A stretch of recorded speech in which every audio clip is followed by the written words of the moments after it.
بسم اللہ الرحمن الرحیم۔ آیت الکرسی قرآن عظیم فرقان حمید برہان رشید میں آیت الکرسی سورہ البقرہ کی آیات 255 تا 257 میں بیان ہوئی ہے۔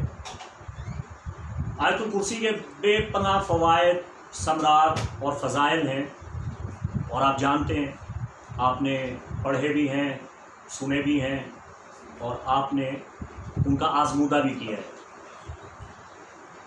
آیت الکرسی کے متعلق ایک بات کی وضاحت کر دوں کہ آیت الکرسی ولا یعودہ حفظہما وہو العلی العظیم پہ مکمل ہو جاتی ہے، کوئی اختلاف نہیں، مگر ائمہ اہل بیت علیہ السلام کی تعلیم یہ ہے کہ اس سے آگے کی آیات بھی پڑھی جائیں، یعنی آیت 257 تک اس میں مزید 2 آیات شامل کر دی جائیں تو آیت الکرسی کامل ہو جائے گی، اکمل ہو جائے گی۔ یا آپ آیت الکرسی مکمل سماعت فرمائیے۔ بسم اللہ الرحمن الرحیم۔ اللہ لا الہ الا هو الحی القیوم لا تأخذہ سنۃ ولا نوم لہ ما فی السماوات وما فی الارض من ذا الذی یشفع عنده الا بإذنہ یعلم ما بین ایدیہم وما خلفہم ولا یحیطون بشیء من علمہ الا بما شاء وسع کرسیہ السماوات والارض ولا یعودہ حفظہما وہو العلی العظیم۔ اب اگلی 2 آیات، لا اکراہ فی الدین قد تبین الرشد من الغی فمن یکفر بالطاغوت ویؤمن باللہ فقد استمسک بالعروۃ الوثقی لا انفصام لها واللہ السمیع العلیم۔ اللہ ولی الذین آمنوا یخرجهم من الظلمات الى النور والذین کفروا اولیاؤهم الطاغوت یخرجونهم من النور الى الظلمات اولئک اصحاب النار هم فیها خالدون۔ یہ ہے کامل، اکمل اور مکمل آیت الکرسی جسے ائمہ اہل بیت علیہ السلام نے بیان فرمایا۔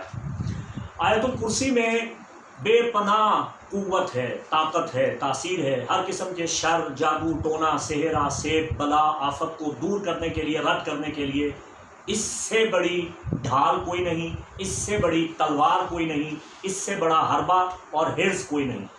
جس نے آیت الکرسی سے استفادہ نہیں کیا اس نے پھر قرآن سے ہی استفادہ نہیں کیا۔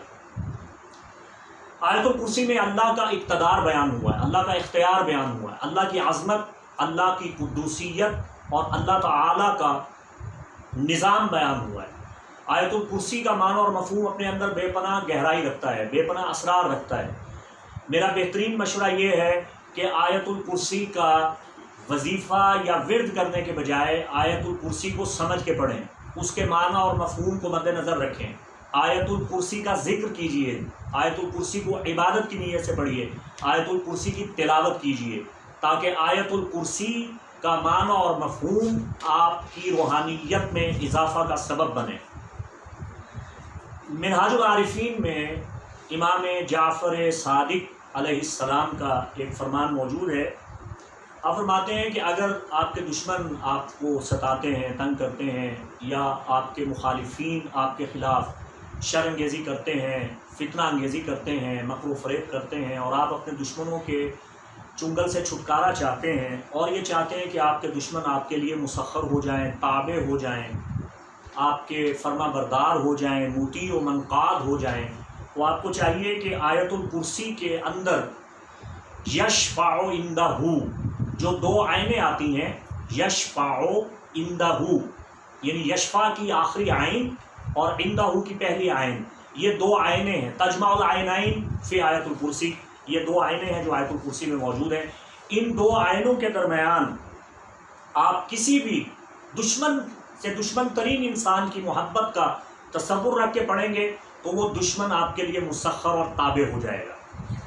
اسی طرح اگر آپ یعلم ما، جہاں 2 میمیں اکٹھی ہوئی ہیں، تجمع المیمین، یعلم ما، 2 میموں میں آپ کسی انسان کا تصور کرتے ہیں تو آپ اس کے شر سے محفوظ و معمون ہو جائیں گے۔ تو آیت الکرسی کو پورا پڑھیے، اکمل پڑھیے، جیسا کہ ائمہ اہل بیت علیہ السلام نے بیان کیا، اس سے استفادہ کیجیے۔ دعا ہے اللہ تعالی ہمیں قرآن و سنت اور ائمہ اہل بیت علیہ السلام کے علوم سے استفادہ کی توفیق عطا فرمائے۔ وما علینا الا البلاغ المبین۔